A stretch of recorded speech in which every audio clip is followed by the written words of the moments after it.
Hey everybody, welcome to my another video. Today I'm going to show you how can you use slicer and make easy to filter out the data as you required.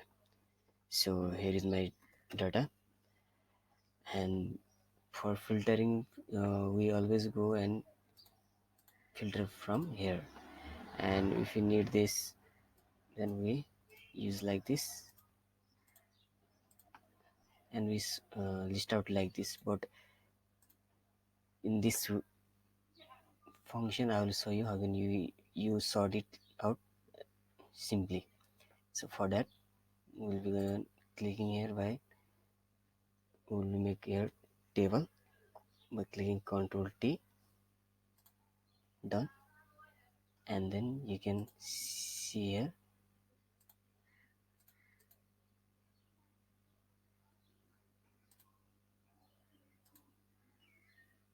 and then now you can see here in design mode, you can see here insert slicer, and then you can see the all uh, column name as under.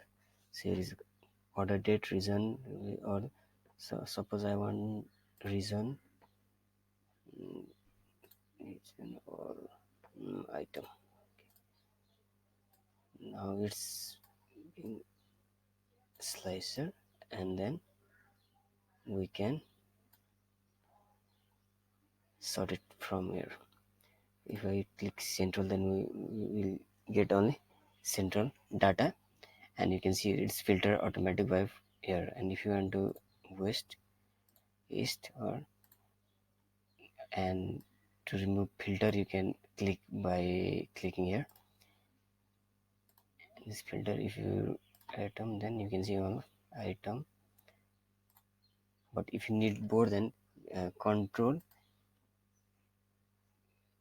click control to add more filter using slicer.